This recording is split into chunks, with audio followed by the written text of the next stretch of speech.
妻子整天不着家，喜欢和男闺蜜出双入对。我和女儿1年也见不到她几次。直到前几天，妻子和男闺蜜自驾游时发生了车祸，医生打来电话说需要20万手术费，否则双手就保不住。听到消息，我的嘴角比 AK 还难压，却强忍笑意，悲戚地对医生说：“医生，你们用电锯的时候记得打麻药，他怕疼。”大家好，开始今天的分享之前，希望你能给人间烟火点个订阅，我将会分享更多优质的内容。我的妻子李丽是一位画家，为了寻找所谓的灵感，她丢下女儿和家庭，天天和男闺蜜自驾游。我和女儿最近一次见她已经是半年前了。接到医生的电话后，我赶紧从幼儿园接上女儿小果，一瘸一拐地来到丈母娘家，直言妻子遭遇车祸，要20万手术费救命。可丈母娘居看都不看我，忙着和邻居玩牌，手沾唾沫碾开手上的牌，叫地主，随后斜睨着我：“你骗鬼呢？我女儿要是出事，我怎么没接到电话？哼！我看你这死瘸子就是想骗我的钱，别说20万，20块我也不会给你，滚出去！”丈母娘轻蔑地瞪了我一眼，根本不相信。她的牌友也阴阳怪气地帮腔：“啧，这么大的人了，还带着孩子来骗丈母娘的钱，你羞不羞啊？可惜喽，小丽这么出色，居然嫁给了一个瘸子。”这话戳中了丈母娘的痛处。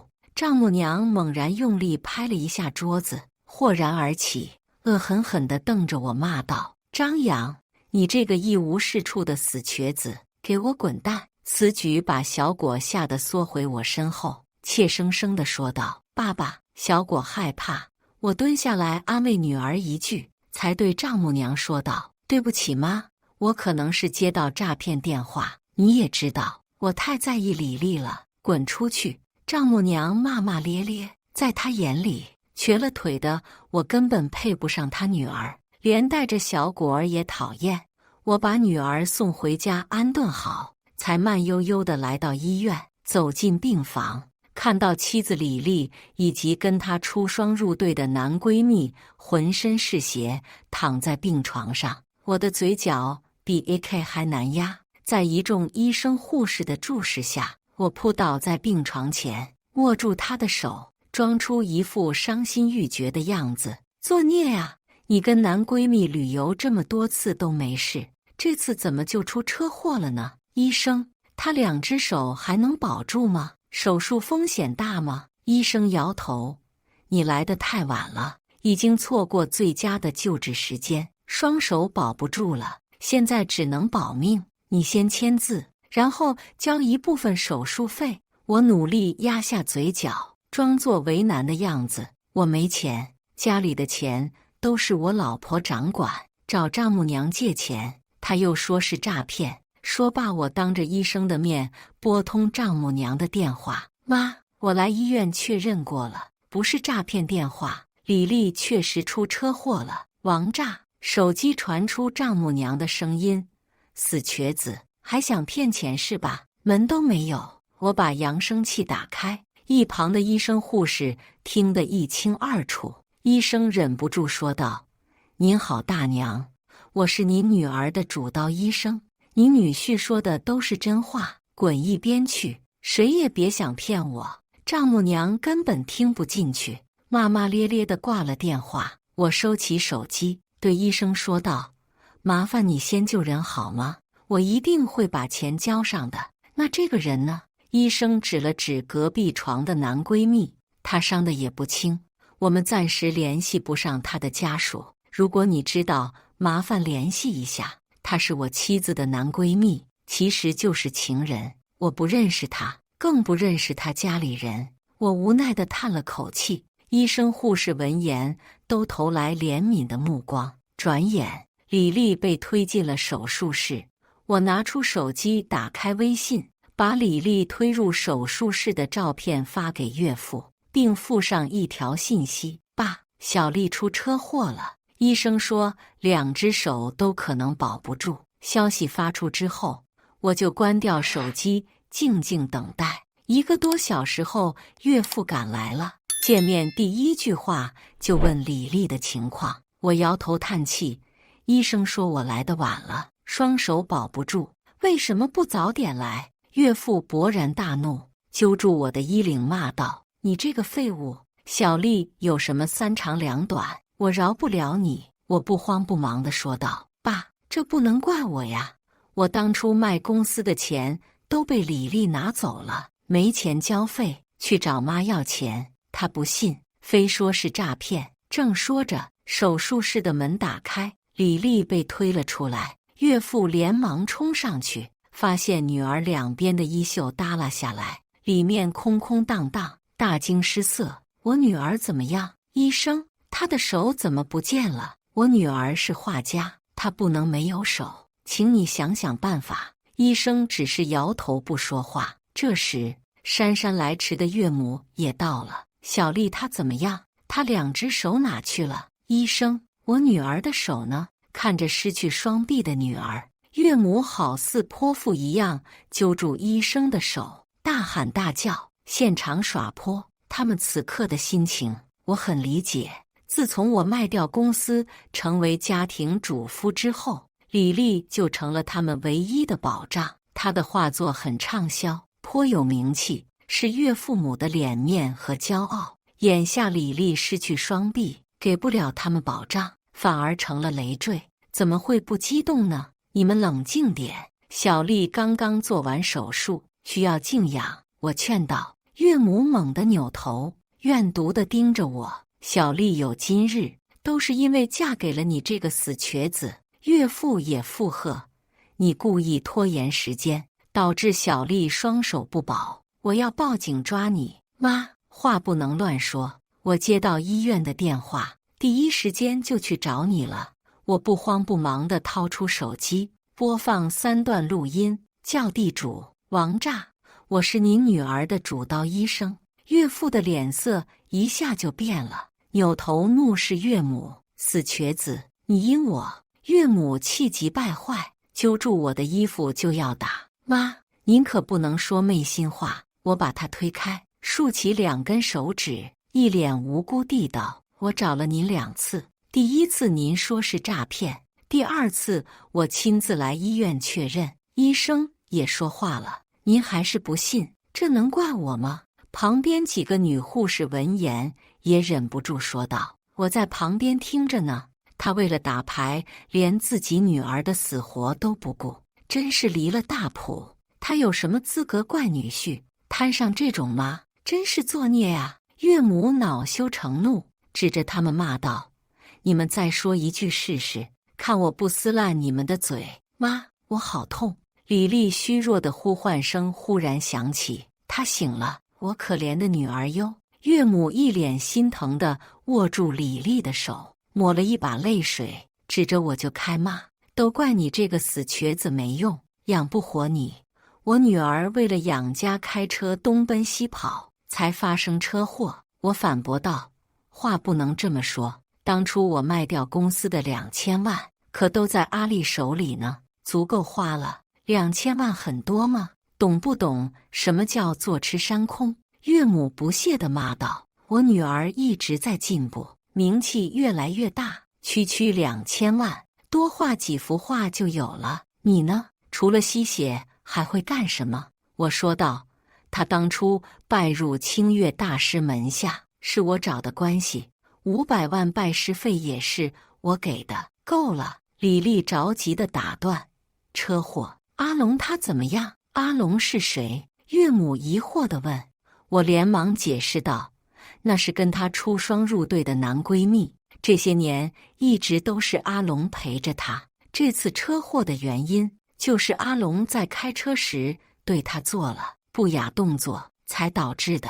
什么出双入对？你胡说什么？”岳母气得浑身发抖。我说道：“监控拍下来，交警告诉我的，吵死了。”李丽说着就要爬起来：“我要去看阿龙。”结果才发现双手没了。李丽愣一阵，然后发出一声撕心裂肺的尖叫。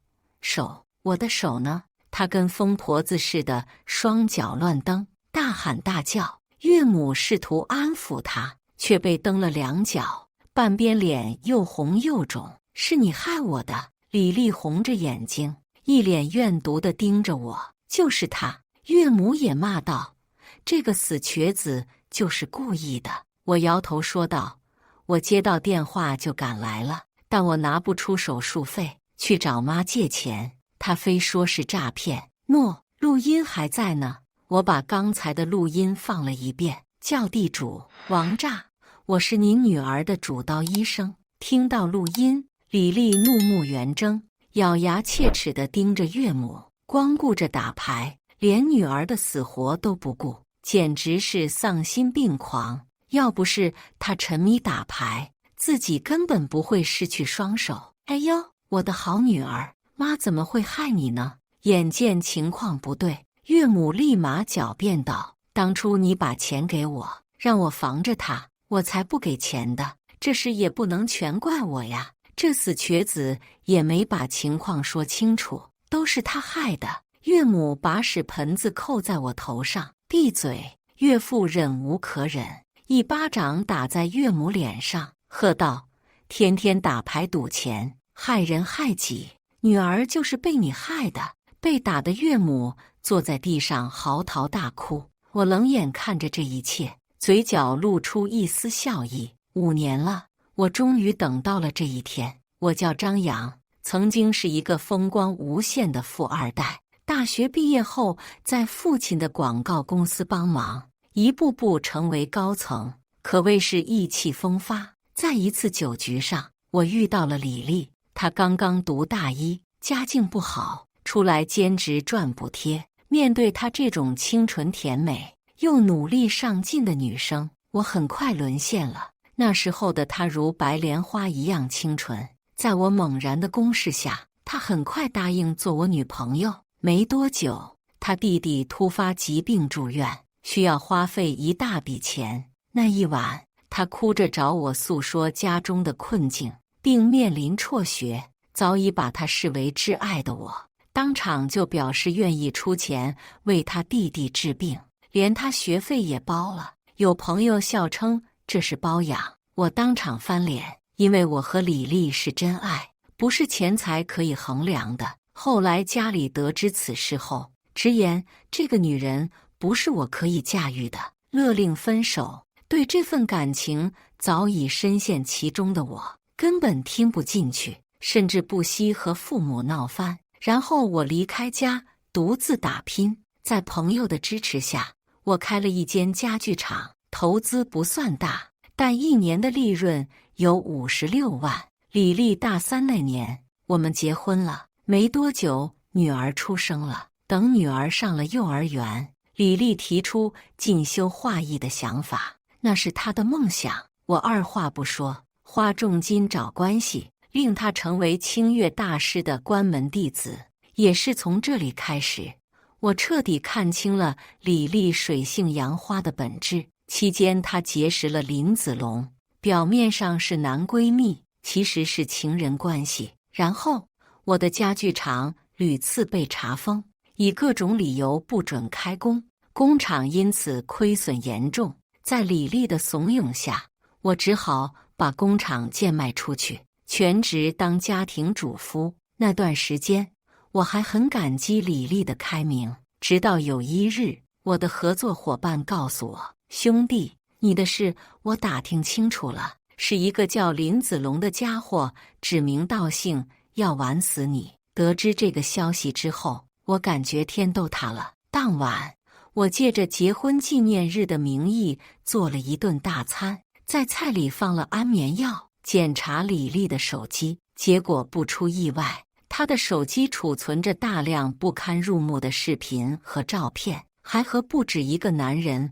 保持暧昧关系。林子龙只是其中之一，把我的家具厂搞黄，趁机低价收购，也是李丽和林子龙联手做的好戏。此女是个心如蛇蝎的毒妇，她察觉到我看了手机，没多久在我送孩子上学的路上出了车祸，对方驾驶的是套牌车辆，事后逃逸，至今找不到人。我废了一条腿。后来我才知道，肇事司机是他暗地里让小舅子花钱雇来的。考虑到女儿还小，我忍而不发，没跟他离婚。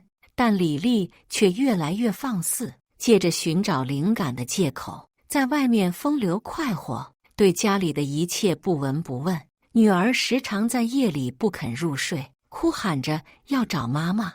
我终于忍无可忍，就在我狠下心要离婚的时候，医院的电话打了进来。此刻看着失去双手的李丽，我心头一阵畅快。是谁开的车？一巴掌把岳母扇翻在地，岳父撸起袖子，一脸气愤：他害你没了双手，老子也要卸掉他2只手。岳母顿时两眼放光，连忙爬起来说道：对对对，我们还要追究司机的责任，要他赔钱。李丽尴尬地低下头，支支吾吾地说不出话来。我露出一丝讥笑，说道：这个事情我倒是知道一些，其实他那位朋友很不错的，无微不至地陪着他，照顾他。岳父不耐烦地打断我：别废话，说名字。这不是废话呀，我说道。那人叫林子龙，开车的时候还不忘帮他做胸口按摩，大意分心，导致了这次车祸。岳父越听越不对劲，连忙出声制止，瞪着我喝道：你敢污蔑我女儿偷人，信不信老子把你另一条腿也打折？他骂骂咧咧的就要冲过来要打我，被我躲了开去。你这死瘸子，敢诋毁我女儿，你还有良心吗？这些年要不是我女儿赚钱养家，你早就饿死了。我自家女儿我最清楚了，她从小就乖巧，绝不会做出那种事，事关自家女儿的清誉。岳母很激动，面红耳赤，发狠道：她要是做出那种事，我就从医院跳下去。看着情绪激动拼命维护李丽的岳父母，我心里只觉得好笑。这就是李丽的阴险之处，不但骗了我，连养大她的父母也骗了。当初我还没跟家里闹翻的时候，她天天缠着我，她的父母几乎把我供起来，卖掉家具厂，把钱给了李丽之后，他们一家的态度大不如前。李丽时常夜不归宿，我若是问了，立刻迎来一顿恶骂。车祸之后，他们给我安上死瘸子这种羞辱性十足的绰号，在他们家端个碗都会遭受一顿白眼。这些年受的屈辱，我要一点不剩，全部还给你们。我心里恨恨地想到，你就是李丽吧？就在岳母骂骂咧咧的时候，2名警察走了进来，他们走到李丽面前，拿出一张照片，一脸严肃地说道：7月18日上午10点05分，你驾驶车辆在青兰高速50公里处和副驾驶做出不雅动作，涉嫌危险驾驶。俯瞰角度的照片很清晰，只穿着红色 bra 李丽坐在驾驶位，副驾驶是一个中年男子。李丽左手握方向盘，右手放在中年男子的大腿上，男子的左手则是放进他的胸口。中年男子正是林子龙，2人的笑脸上都透着饥渴，一看就是处于恋奸情热的状态。我低下头，眼里闪过一丝激怒。林子龙是工商2把手的弟弟，他一句话就能让我的工厂倒闭。除此之外，李丽和林子龙的大哥，也就是那位正儿八经的2把手，关系也极为暧昧。看到这张不堪入目的照片，前一刻还情绪激动的岳父母都愣住了，然后一脸不可置信地望向他们的宝贝女儿，异口同声地问：小丽，这真的是你吗？李丽面脸通红，羞愧地低下头，点头承认。岳母还不死心，追问道：告诉妈，那个人是不是强迫你？我差点忍不住笑出声，稍微用脑子想想都知道，这种事能强迫吗？没看到他一脸享受的样子吗？这个可能性我们基本排除了。警察神情严肃，注视着李丽，说道：“李小姐，我们已经正式立案，考虑到你还在住院，我们会押后处理，请你好好配合。”李丽垂头丧气地答应。待警察离开后，我看着气急败坏的岳父母，指了指窗外，说道：“刚才谁说的要从这里跳下去来着？”岳母气得浑身发抖，恶狠狠地瞪着我，叫骂道：“要不是你瘸了一条腿，我女儿会出轨吗？一切都是你造成的，都怪你！你闭嘴！”岳父狠狠扇了岳母一巴掌，骂道：“要不是你光顾着打牌，女儿根本不会有事。我就说女儿靠不住，养老还得靠儿子。”岳母坐在地上嚎哭，指着李丽埋怨起来。李丽没了双手，早就痛苦不已，听到这番话直接就炸了。我靠不住，呵呵，我就问你，你儿子结婚买房子的钱哪来的？还有你们每个月上万的生活费，打牌输的钱哪来的？那都是我的钱，没有我，你和你的废物儿子早就饿死了。李丽状若癫狂，歇斯底里地骂道：“我没有双手，都是你害的。什么叫我害的？是你自己当初要嫁给这个瘸子，现在还出轨，我们的脸都被你丢光了。”岳母也大声反驳：“你妈说的对，是你自己不守妇道，才会引来灾祸。”岳父也帮腔道：“你一开始就不听劝，嫁错了人，才有今日的恶果。”一家三口争论半天，又把矛头指向我，我终于忍不住笑了出来。纠正一下，你们的生活费，还有你们儿子娶媳妇买房子的钱，是我的。我说道。还有，我只是一条腿不方便，走路慢一点，不是太监，所以他出轨跟我没关系。说起来，出轨这东西也是有遗传的。听说妈年轻的时候跟隔壁村的老王很合拍，经常晚上看电影啥的。我不紧不慢地说出岳母的风流往事，气在头上的岳父闻言又揪住岳母一阵打骂。李丽不说话了，一脸怨毒地盯着我，眼中充满怨恨。对此，我报以微笑，并贴心地说道：“老婆，我得回家给果做饭了，你想吃什么，我给你做呀。”往后的几日，我除了正常接送女儿，其他时间都待在医院，给她喂药、喂饭。我本以为失去双手的她会彻底崩溃，变得暴躁，结果却出乎意料，她很温和，与以前判若两人。至于原因嘛，也不难猜，失去双手的她自然会被那帮相好抛弃，她的下半身也只能靠我了。你恨我出轨是吗？其实我出轨也是迫不得已。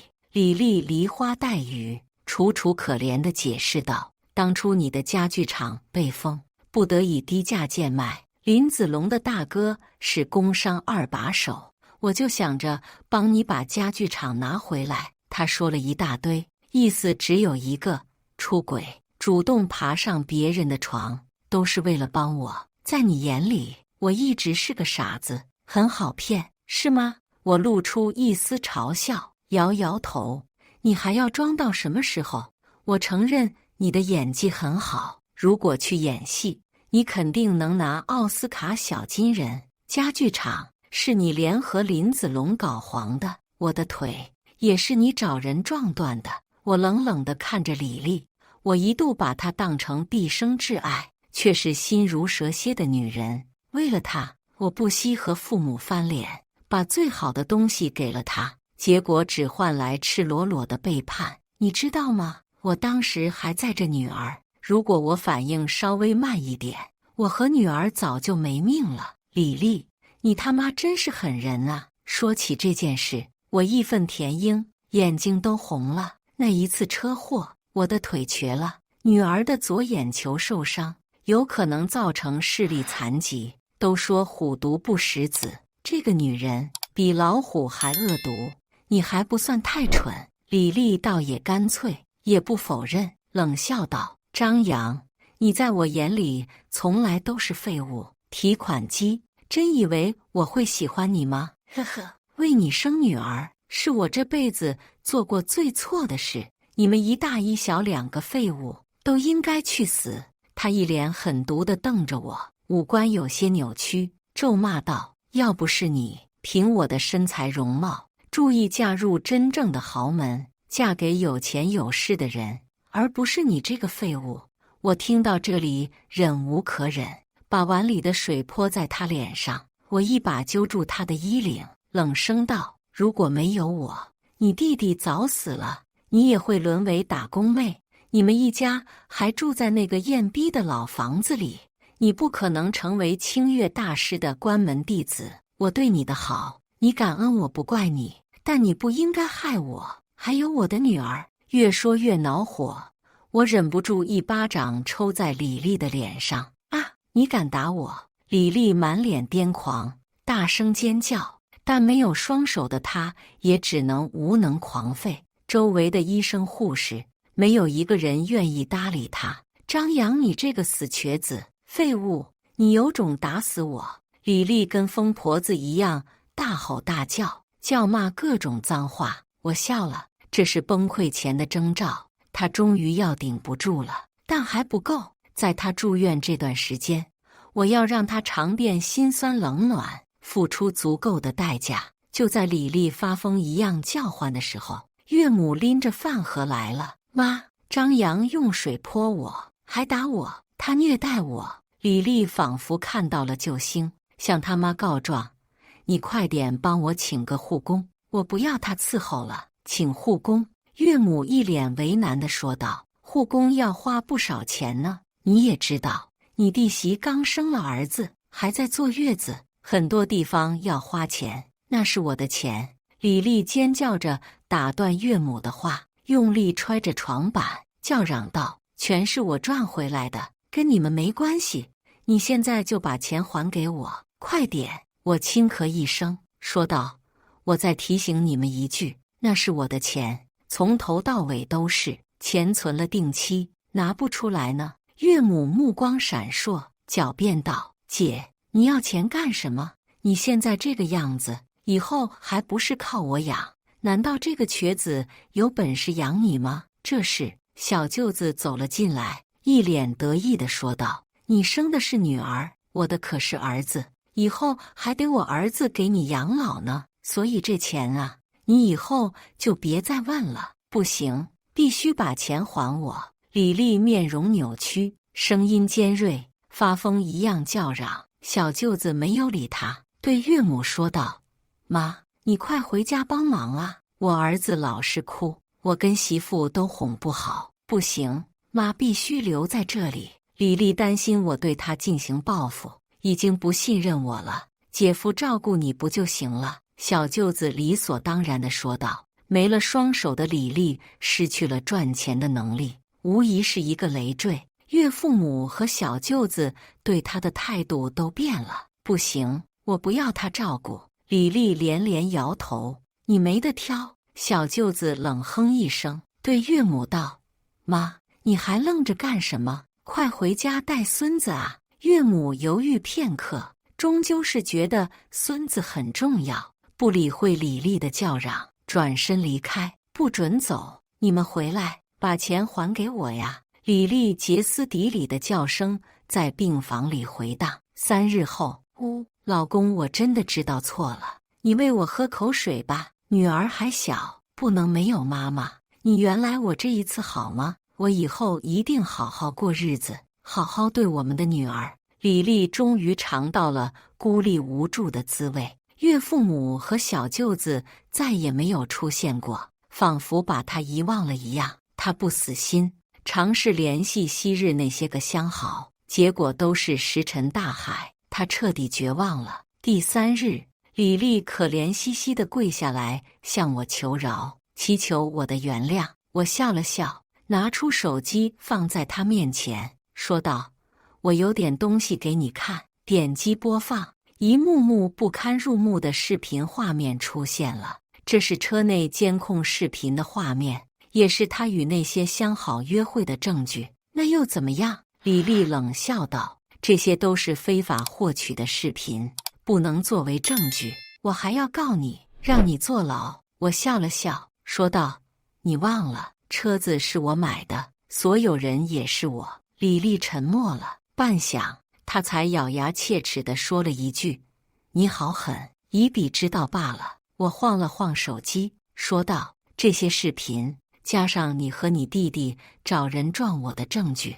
我会一并交给警察，所以你们姐弟还得加上一条谋杀未遂。”听到这里，李丽彻底慌了：“求你放我一马，我都这样了，你忍心让我去坐牢吗？”李丽苦苦哀求，用力磕头。我不为所动，冷声道：“你抛下女儿，在外面和男人风流快活，给我戴绿帽的时候，有想过今天吗？连自己的女儿和老公都要谋杀。李丽，你真是猪狗不如！像你这种猪狗不如的人，一点都不值得可怜。”说完，我头也不回地走了。以上就是今天分享的故事。大家有什么想说的、想吐槽的，欢迎在下方评论交流。也更希望能给人间烟火点个订阅，我将会分享更多优质的故事内容。